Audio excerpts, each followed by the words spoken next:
독약을 마시는 것 같다. 네, 그럼 죽죠. 네. 여러분 안녕하세요. 평화통일시민행동에서 진행하는 수요평화 뉴스입니다. 한미 정상회담이 끝나고 정부는 한미 정상회담 성공이라면서 자축하고 있습니다. 여당은 물론 야당인 국민의힘조차 한미 정상회담 결과를 환영한다는 평가를 내놓고 있는데요. 여기에 이들의 본색이 잘 드러나는 것 같습니다. 정부와 여당, 야당은 한미 동맹 강화라는 측면에서 한통속인 것 같습니다. 평화통일시민행동은 이번 한미 정상회담이 미중 사이의 전략적 모호성을 집어 던지고 그리고 반중국 포위 압박 전선을 명확히 한 정상회담이라는 평가를 내놨습니다. 한미 정상회담 직후 열린 수요평화 촛불에서는요, 목놓아 통곡한다라는 시리아 방성대곡을 작성하기도 했는데요. 무엇을 통탄하고 있는지 살펴보도록 하겠습니다. 오늘도 사무국장님 함께 해주시고 계십니다. 사무국장님 안녕하세요. 네, 안녕하세요. 네. 한미 정상회담 공동성명을 살펴보니까요, 인도태평양 지역의 안보 환경이 복잡다단해진다라는 표현이 들어갔어요. 네, 바이든 대통령이 당선 직후 문재인 대통령과 전화통화할 때 인도태평양 지역이라는 이 말을 언급하는 것 자체가 상당히 민감한 문제가 됐었는데요. 네. 이제는 이렇게 대놓고 인도태평양 지역을 언급하고 있습니다. 네. 공동성명에서는 미국의 인도태평양 전략에 부응한다라는 표현과 함께 국내외에서의 민주적 규범, 인권과 법치를 언급했는데요. 규범과 인권, 법치가 외교의 중심이 된다는 것과 특히나 국내외를 언급한 것은 중국 봉쇄의 뜻이라 할 수 있습니다. 네, 대중국 전략에 대한 군사적인 부분부터 살펴보면요. 한미 관계의 중요성은 한반도를 훨씬 넘어 확장된다라고 언급했습니다. 한미 동맹은 한미 상호방위 조약에 의한 군사 동맹을 말하는데요.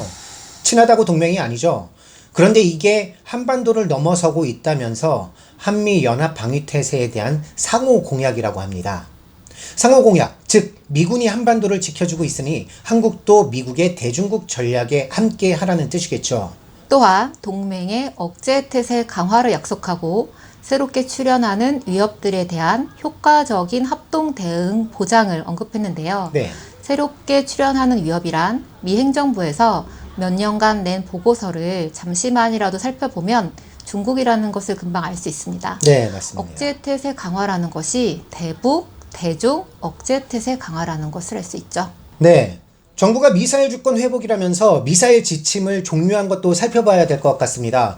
전시 작전권도 없는데 미사일 주권이라는 것이 말도 안 된다고 생각하는데요. 왜 이 시점에 미사일 지침을 없앴는지 한번 생각해 봐야 되지 않을까요? 2020년 7월 군사용 미사일 사거리 800km, 탄두 중량 무제한이었던 것을 이번에 사거리 제한을 없앤 것입니다.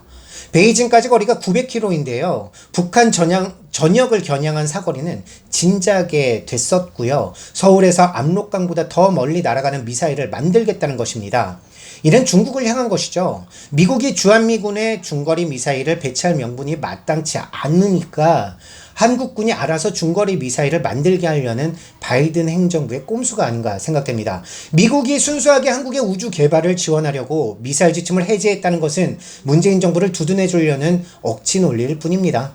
문재인 정부는 이미 현무 미사일 개발 등 2026년까지 2020년 대비 3배에 달하는 요격 미사일을 갖추려는 국방 계획을 갖고 있습니다. 군비 증강에 더 박차를 가하게 될 것 같은데요. 네. 그리고 북한에 대처하고 우리의 공동 안보와 번영을 보호한다면서 공동의 가치를 지지하고 규범에 기반한 질서를 떠받치기 위한 한미일 3자 협력의 근본적 중요성을 이야기했습니다. 네. 대북 대중국을 위한 한미일 3자 협력을 말하는 것인데요. 6월 10일부터 25일까지 알래스카에서 미 공군이 주도하는 레드 플래그 훈련이 실시됩니다. 네. 여기에 한국의 전투기와 함께 일본의 자위대까지 참가한다고 하는데요. 이렇게 한미일 연합군사훈련을 실시하고 있습니다. 신남방 정책과 인도태평양 정책을 연계한다는 표현도 들어갔습니다. 미국은 계속 자신들과 함께 중국을 고립시키는 반중 연대를 확대하려는 계획을 갖고 있는데요. 신남방 정책과 인도태평양 정책 연계라는 것은요, 아세안 국가들을 친미적으로 바꿔 나가고 또 종국에는 중국과 대립할 수 있도록 만드는 계획에 한국이 신남방 정책으로 대신한다는 것입니다. 미국이 한국의 원조와 착안을 해줘서 한국을 친미적으로 만든 과정을 한번 살펴보면 될 것 같은데요. 최근 열린 한미 아세안 정책 대화도 이 일환이라고 볼 수 있겠습니다. 여기에서 한국은 보건교육, 인프라, 미래산업, 비전통 안보 등에서 아세안과의 협력을 강화하고 미국은 아세안을 포함한 인도태평양 지역에 대한 관여를 확대해 나갈 과정이라고 했습니다. 결국 미국을 대신해서 한국이 아세안 외교를 통해 친미 그룹을 만들겠다는 것입니다. 네. 한미 정상회담 직후 기자들과의 간담회에서 기자들이 문재인 대통령에게 바이든 대통령이 중국에 대해 강력하게 행동할 것을 촉구했나라는 질문에 대해서 문재인 대통령은 다행스럽게도 그런 압박은 없었다라고 이야기를 했습니다. 그러면서 대만 해협의 평화와 안정이 중요하다는 인식을 함께 했고 이는 공동성명에도 이 문구가 들어갔는데요.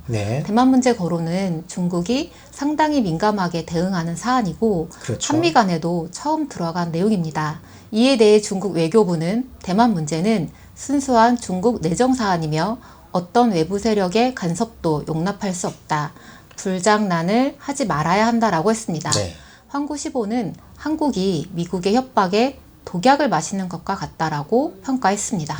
그 밖에도 공동성명에는요, 코로나19 발병 기원을 밝혀야 한다거나 세계보건기구 개혁, 반도체 배터리 등의 공급망 회복, 기후, 5G, 6G를 포함한 실은 기술, 우주과학에서의 파트너십 강화, 이런 중국의 배타적인 구조를 만드는데 한국이 적극 협력하기로 했습니다. 관세청에 따르면 2020년 대미 대일 수출액을 합쳐도 대중국 수출액의 75%밖에 안 된다고 하는데요.